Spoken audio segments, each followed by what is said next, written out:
A major development in the Washington Commanders' series of investigations into team culture. D.C.'s Attorney General announcing that he is suing the NFL, the Commissioner, Roger Goodell, the Washington Commanders, and team owner Dan Snyder for allegedly deceiving fans. Now, investigative reporter Mitch Blocker was there as the AG laid out his case, and it was extensive, Mitch. Yeah, Jonathan, D.C.'s Attorney General, he promised a bombshell today. He alleges that Dan Snyder and the NFL colluded to deceive and mislead fans about investigations into the team's workplace culture. He says it was all to protect team and league profits.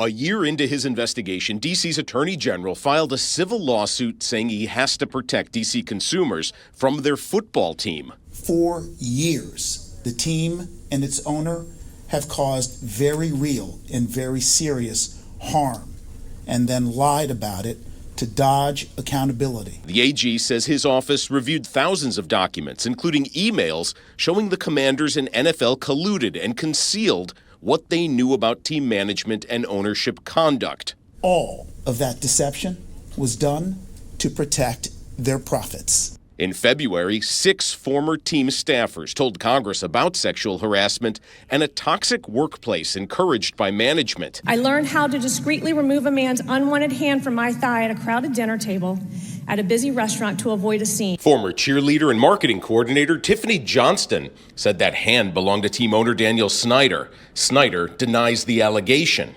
The Commanders and the NFL publicly announced their own investigations.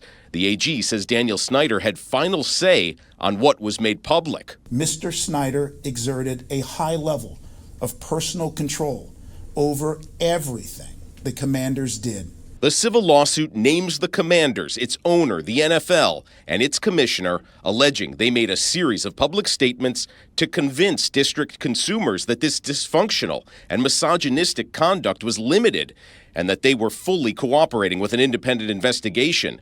These statements were false and calculated to mislead consumers so they would continue to support the team financially.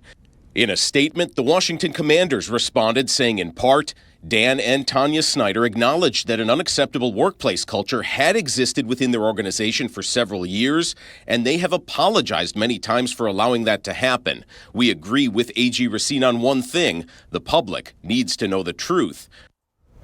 Now, the Commanders say that they've fully cooperated with the AG's investigation and even met with his team as recently as Monday. Lawyers for the Commanders do believe that the AG has what they call a fundamental misunderstanding of the underlying facts. And the NFL did just release a statement saying, in part, we reject the legally unsound and factually baseless allegations made today by the D.C. Attorney General against the NFL and Commissioner Goodell, and will vigorously defend against these claims.